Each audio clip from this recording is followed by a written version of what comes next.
Hello ఐవెన్స్ ఎలా మీరు బాగునుకుంటాను డ్రామాతోటి వచ్చేసాను మీ అందరికీ ఈరోజు 2 వీడియోస్ నేను అప్లోడ్ చేస్తున్నాను. టైం వేసుకుండా డ్రామా స్టోరీ కొద్దిగా చెప్పుకుంటామా. ఇతడు ఉంది కదా ప్రేమించే పర్సన్ని ఎక్కువగా పెళ్లి చేసుకునేది, కానీ ఆ పర్సన్ ఉన్నాడు కదా తనని చీటింగ్ చేస్తున్నాడని ముందే తెలుసు, మిగతా వాళ్ళందరికీ కూడా తెలుసు. ఇంకా అందరూ ఉన్నారు కదా హీరోని ఒప్పుకొని చెప్పాడు, కానీ హీరో ఉంది కదా తను కొద్దిగానే తనని నిజంగా నేను లవ్ చేస్తున్నాడు అనుకొని పెళ్లి చేసుకునేది. కానీ అప్పుడే తన లైఫ్ మొత్తం చేంజ్ అయిపోయేది. తను కన్న పిల్లల్ని కూడా తనని దూరం చేసేసి ఉంటాడు. అసలు హీరోయిన్ తోటి ఏమైంది? ఇంకా హీరోయిన్ ఉంది కదా తన హస్బెండ్కి డివోర్స్ ఇచ్చేసినప్పుడు కూడా నాకు పిల్లలు వద్దు, ఓన్లీ నీ కంపెనీలోని షేర్స్ ఇంకా నాకు డివోర్స్ కావాలని అంటూ ఉంటుంది. ఇంకా తన హస్బెండ్ అంటాడు పిల్లలు నీకు అసలు వద్దాలా అని అంటూ ఉంటాడు. అసలు హీరోయిన్ లైఫ్లో ఏం జరిగిందో మనం చూద్దాం. వీడియో నచ్చిందంటే లైక్ చేయండి. మీకు ఈ డ్రామా చూసాక చాలా సాడ్నెస్ అనిపిస్తుందో కొద్దిగా కామెంట్ చేయండి. టైం వేసుకొని డ్రామాకి వెళ్దాం. డ్రామా స్టోరీలో హీరోని హస్బెండ్ చెప్పేస్తూ ఉంటాడు. ఇద్దరు ఉన్నాడు కదా డివోర్స్ తీసుకోవాలనుకుంటాడు. ఇంకా హీరోని హస్బెండ్ ఉన్నారు కదా హీరోని అడుగుతూ ఉంటాడు, నువ్వు డివోర్స్ కావాలంటున్నావు కదా నీకేం కావాలి చెప్పు దాని బదులు అని అంటూ ఉంటాడు. హీరోని ఉంటుంది నాకు డివోర్స్ కావాలి అని నీ కంపెనీలో షేర్స్ కూడా కావాలని అంటూ ఉంటుంది. ఇంకా తన హస్బెండ్ అంటూ ఉంటాడు నేను అనుకున్నాను నువ్వు పిల్లల గురించి మాట్లాడతావని, ఆయన కూడా పిల్లల గురించి ఏంటి అని అంటూ ఉంటాడు. ఇంక హీరోయిన్ ఉంది కదా నాకు పిల్లలు వద్దు నాకు కంపెనీ షేర్స్ కావాలని అంటూ ఉంటుంది. ఇంకా తన మనసులో అనుకుంటూ ఉంటుంది నా హస్బెండ్ తోటి సొంతమైనవి ఏవి నాకు వద్దని అనుకుంటూ ఉంటుంది. ఇంకా తన హస్బెండ్ అంటూ ఉంటాడు ఆయన కూడా పిల్లలంటే నీకు చాలా ఇష్టం కదా, ఆయన కూడా నువ్వు పిల్లల్ని అడగట్లేదు ఎందుకు అని అంటూ ఉంటాడు. హీరోయిన్ అంటుంది నాకు పిల్లలు అవసరం లేదు, ఓన్లీ నాకు కంపెనీ షేర్స్ ఇంకా డివోర్స్ పేపర్స్ కావాలని అంటూ ఉంటుంది. ఇంకా కొన్ని మనీ కూడా కావాలని అంటూ ఉంటుంది. తన హస్బెండ్ కంపెనీ షేర్స్ కొద్దిగా మనీ ఇంకా కార్డ్ ఇచ్చేసి వెళ్ళిపోయి ఉంటాడు. హీరోయిన్ ఉంది కదా ఈ కార్డ్ పారేసి ఉంటుంది. నాకు ఈ కార్డ్ అవసరం లేదు, ఒకవేళ నాకు ఇంకో లైఫ్ దొరికినా కూడా నేను నా హస్బెండ్ని కలవకూడదు అనుకుంటున్నాను, అతనితో అసలు ఉండకూడదు అనుకుంటున్నానని అనుకుంటూ ఉంటుంది. దాని బదులు నేను చనిపోవడం బెస్ట్ అని అనుకుంటూ ఉంటుంది. ఇంక హీరోయిన్ ఉంది కదా తన ఇంట్లోకి వెళ్ళినప్పుడు తన హస్బెండ్ది తంది ఫోటో ఉన్నది. అది చూడగానే తను తీసుకొని కింద పలక కొట్టేసేది. ఏది నన్ను ఆపలేదు నేను మూవ్ అవుతానని అంటూ ఉంటుంది. ఇంక హీరోయిన్ ఉంది కదా రూమ్లో కూర్చొని ఇంకా తన హస్బెండ్ గురించి తన గురించి స్టోరీ ఉంది కదా చెప్తూ ఉంటుంది. హీరోయిన్కి తన కాలేజ్ టైంలో చదువుకున్నప్పుడు తనకి పెద్ద కాలేజ్లో నుంచి తనకి సీట్ వచ్చిందని తెలిసేది. అక్కడ చాలామంది రిచ్ పీపుల్స్ చదువుకుంటారని, ఇంకా అందులో మన హీరోయిన్ ఉంది కదా బాగా చదువుకునే అమ్మాయి కూడా తనకి అందులో సీట్ వచ్చింది. వాళ్ళ అమ్మ కూడా చాలా హ్యాపీగా ఫీల్ అవుతుంటుంది. ఇంకా తను అక్కడికి వెళ్ళి ఉంటుంది. ఇంకా తను ఒక ప్రోగ్రాం వల్ల తనకి గెలిచి ఉంటుంది. హీరోయిన్ హస్బెండ్ అది తనకి చెక్ గురి ఇచ్చి ఉంటాడు, ఇంకా బొక్కే గురి ఇచ్చి ఉంటాడు. ఇంకా తనని సీక్రెట్గా లైక్ చేస్తుంటాడు. కానీ అప్పుడు హీరోని అంత ఏం గమనించలేదు. కొన్ని రోజుల తర్వాత మళ్ళీ వచ్చి హీరోనికి బొక్కే ఉంది కదా తీసుకుని వచ్చి ఉంటాడు.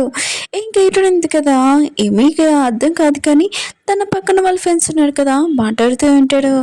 ఇంకా హీరోయిన్ ఉంది కదా తన స్టడీలోని ఎప్పుడు ఇంపార్టెన్స్ ఇచ్చేది, కానీ హీరోని హస్బెండ్ ఉన్నాడు కదా ఇంకా అందరి ముందు తన హాస్టల్ ముందు తనని ప్రపోజ్ చేస్తుంటాడు. తన ఫ్రెండ్స్ ఉన్నాడు కదా ఇదంతా చూసి హీరోని సపోర్ట్ చేస్తుంటాడు, కానీ కొన్ని ఫ్రెండ్స్ ఉన్నాడు కదా అంటూ ఉంటాడు. ఆయన కూడా అతని రిచ్ అయినా కూడా ఒక ప్లే బాయ్ నీకు తెలుసు కదా, ఆయన కూడా టైం పాస్ చేసి వదిలేస్తాడు ఇంకేమి కాదని అంటూ ఉంటాడు. ఇంక హీరోని కూడా ఇదంతా తెలుసు. ఇంకొకరున్న మిగతా వాళ్ళందరూ తనని సపోర్ట్ చేస్తూ ఉంటాడు, కానీ కొన్ని మంది ఉన్నారు కదా మ్యారేజ్ చేసుకున్నా కూడా ఏమవుతుంది, తర్వాత కొన్ని రోజుల వరకు వీళ్ళిద్దరు రిలేషన్షిప్ తర్వాత ఏమీ ఉండదని అంటూ ఉంటాడు. హీరోని కూడా తెలుసు తను ఒక సిండరేలా కూడా పూరే కదా, ఇంకా తను కూడా పూరే, ఇతను ఒక రిచ్ పర్సన్, తనకి నేను మ్యాచింగ్ కాదు. కానీ హీరోని హస్బెండ్ అన్నాడు కదా తనకి అర్థమైన చెప్పాడు నేను నిన్ను బాగా చూసుకుంటా, స్టాండర్డ్స్ నేను పట్టించుకోను, నేను ఎప్పుడు చాలా సిండరేలా కన్నా చాలా దేవతలాగా చూసుకుంటానని. వీళ్ళిద్దరిది మ్యారేజ్ కూడా అయి ఉంటుంది. ఇంకా తన ఫ్రెండ్స్ ఫ్యామిలీ మెంబర్స్ అందరూ వచ్చి ఉంటాడు. ఫస్ట్ ట్రిప్ ఉన్నాడు కదా ఇటునే హస్బెండ్ ఇటునే మమ్మీకి స్పెషల్గా ఒక ఇల్లు ఉంది కదా ఇచ్చి ఉంటాడు. తనని మొత్తం మెడికల్ మొత్తం బిల్ నేనే పే చేస్తాను మీరు టెన్షన్ పడకండి అని ఇటుని మమ్మీకి కూడా చెప్పి ఉంటాడు. ఇటుని కూడా ఇదంతా చూసి చాలా ఇంప్రెస్ అయిపోయి ఉంటుంది. ఇంకా కొన్ని రోజుల తర్వాత ఈరుడు ఉంది కదా ప్రెగ్నెంట్, కానీ తన హస్బెండ్ కదా చాలా కేరింగ్గా చాలా మంచిగా చూసుకుంటూ ఉంటాడు. ఇంకా హీరోయిన్దే కదా ఇది అంత హ్యాపీనెస్, దాంతేనా తను ఇంత లక్కీ అని అనుకుంటూ ఉంటుంది. తర్వాత సీన్లోని హీరోయిన్ ఉంది కదా సడన్గా కళ్ళు తెచ్చేటది, తనకి డెలివరీ అయ్యింటిది. అది కూడా డెలివరీ టైంలో తనకి చాలా పెయిన్ కూడా అనిపించేటది. ఈ హ్యాపీనెస్ మొత్తం అంతా ఇప్పుడు మొత్తం స్పాయిల్ అయిపోయి ఉంటుంది. ఎందుకంటే హీరోయిన్ కదా తన బేబీని టచ్ చేయాలనుకుంటుంది, కానీ వాళ్ళ అత్తయ్య అంతే కదా బేబీ ఎంత అందంగా ఉంది అని అనుకుంటూ ఉంటుంది. ఇంకా ఈ బేబీ చాలా అందంగా ఉంది, మా ఇంటి వారసులు అని అంటూ ఉంటుంది. ఏరనంటిది నా బేబీని నేను ఒకసారి టచ్ చేస్తాను, ఆయన కూడా డెలివరీ అయినప్పటి నుంచి నా బేబీని నేను టచ్ చేయలేనని అంటూ ఉంటుంది. ఇంకా వాళ్ళ అత్తయ్య అంటూ ఉంటుంది, ఆ బేబీ ఉంది కదా మా ఇంటి వారసులు, ఆయన కూడా నువ్వు ఒక పూర్ అమ్మాయి, మన రిచ్ పీపుల్స్ నువ్వు టచ్ చేయడానికి అసలు కుదరదు, నువ్వు ఒకవేళ నువ్వు బేబీని చూడాలనుకుంటే నువ్వు అపాయింట్మెంట్ తీసుకో అని అంటూ ఉంటుంది. ఏరోనాటిది అది నా బేబీ, నేను నా ప్రాణాల కన్నా ఎక్కువగా డెలివరీ అయింది కదా, నాకు పెయిన్ వచ్చినా కూడా నా బేబీని నేను కన్నానని అంటూ ఉంటుంది. నా ప్రాణం కూడా పోయేదని అంటూ ఉంటుంది. కానీ వాళ్ళది అంటూ ఉంటుంది, నీకు బేబీ కావాలంటే నువ్వు అపాయింట్మెంట్ కోసం కలువు, ఆయన కూడా నువ్వు పెంచితే నీ స్టాండర్డ్స్ ఎలా ఉంటుందో తెలుసా, పూర్ పీపుల్వి, ఆయన కూడా మేము రిచ్ వాళ్ళమి, అందుకని నువ్వు బేబీని టచ్ చేయడం కూడా కుదరదు, ఒకవేళ నువ్వు తల్లి కదా సరే అయితే నువ్వు బేబీని కలవాలనుకుంటే అపాయింట్మెంట్ తీసుకోమని ఇంక చెప్పి వెళ్ళిపోతూ ఉంటుంది. బేబీని తీసుకొని ఇంక ఏరైనా హస్బెండ్ కూడా ఇదంతా చూస్తూ ఉంటాడు. ఇంకా లోపలికి వెళ్ళి ఉంటాడు. ఏరైనా అంటది, ప్లీజ్ నేను ఒక్కసారి నా బేబీని ఎత్తుకోవాలనుకుంటున్నాను, అయినా కూడా నేను కష్టపడి కన్నాను, నాకు చాలా పెయిన్ కూడా అనిపించింది, ప్లీజ్ అని అంటుంది. తన హస్బెండ్ అంటూ ఉంటాడు, మా అమ్మ చెప్పింది కరెక్టే కదా, నువ్వు ఒక పూర్ అమ్మాయివి, మేము రిచ్ పీపుల్స్, అయినా కూడా నువ్వు బేబీని సరిగ్గా పెంచలేవు, అందుకని మా అమ్మ తీసుకుని వెళ్ళిందని అంటూ ఉంటాడు. ఏదైనా అంటది, రియల్గా ప్రామిస్ నేను చెప్తున్నాను, బేబీని మీ అమ్మ ఎలా చెప్తే నేను అలా పెంచుతాను, ప్లీజ్ నేను ఒక్కసారి నా బేబీని టచ్ చేస్తాను, అయినా కూడా నా ప్రాణం కూడా పోయేది, ఇంకా డెలివరీ అయ్యేటప్పుడు బేబీ కూడా ఏదైనా అయ్యేది, నేను చాలా జాగ్రత్తగా డెలివరీ ఉంది కదా అయిందని అంటుంది.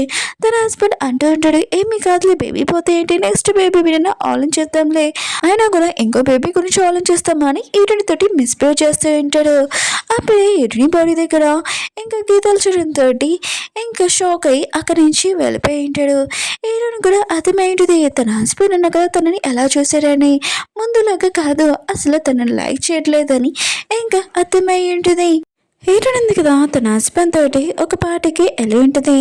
ఆ పార్టీలోని మిగతా వాళ్ళందరూ ఉన్నారు కదా, హీరోయిన్ స్టాండర్డ్ గురించి మాట్లాడుతూ ఉంటాడు. ఒక పూర్ అమ్మాయి రిచ్ పర్సన్ని పెళ్లి చేసుకుందని మాట్లాడుతూ ఉంటాడు. హీరోయిన్కి తన హస్బెండ్కి దూరం ఉంది కదా చాలా ఎక్కువ చేయటది. ఇంక హీరోయిన్ అయితే కూడా ఇదంతా తను కావాలని చేస్తూ ఉంటుంది. ఆయన కూడా నా కొడుకున్నాడు కదా తనని పూర్ అమ్మాయిని లైక్ చేస్తున్నాడు, లైక్ చేయని ఆయన కూడా తనకి ఇష్టం లేనప్పుడు తనని వదిలేస్తాడు, అప్పుడు ఇంకోటి చూసుకుంటాంలే అని తను ఆలోచిస్తూ ఉంటుంది. హీరోయిన్కి తన హస్బెండ్కి చాలా దూరం వచ్చేసి ఉంటాయి.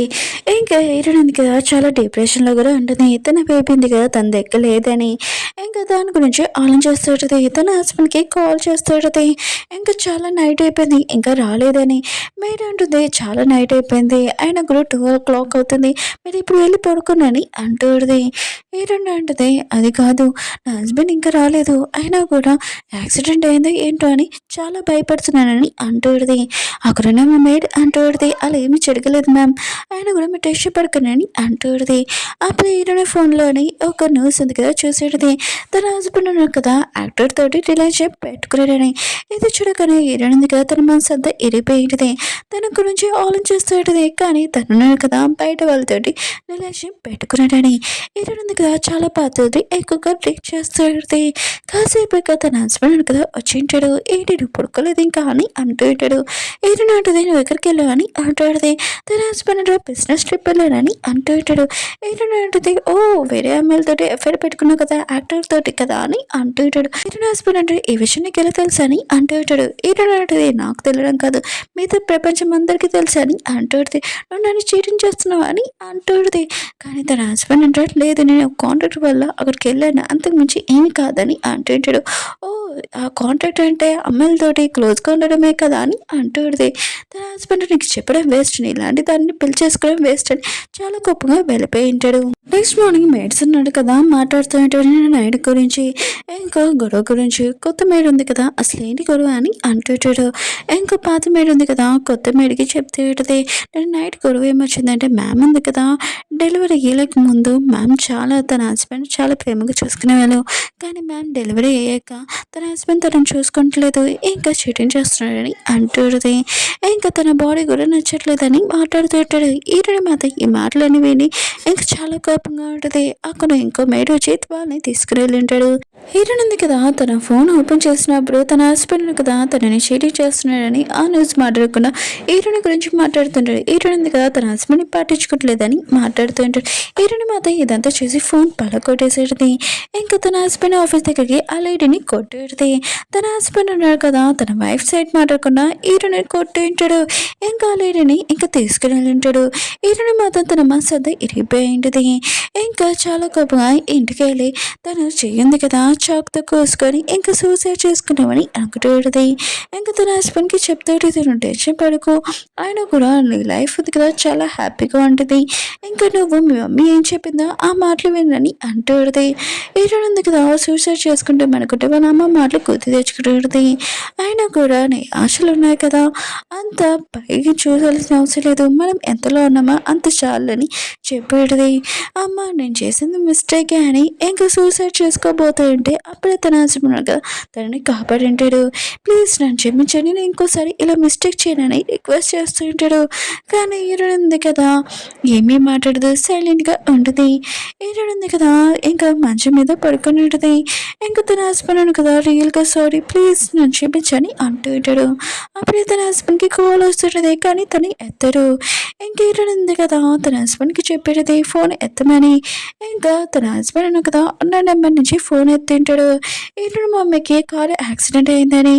ఇంకా హీరోయిన్ ఉంది కదా ఇష్యూ వినాకనే ఫాస్ట్గా ఇంకా హాస్పిటల్కి వెళ్ళింది. డాక్టర్ అంటూ ఉంటాడు తనకి బ్లడ్ ఎక్కువగా పోయింది, అందుకని హీరోయిన్ మమ్మీ కండిషన్ ఏమీ బాగోలేదు, ఇంకా ఆపరేషన్ చేయాలని అంటూ ఉంటాడు.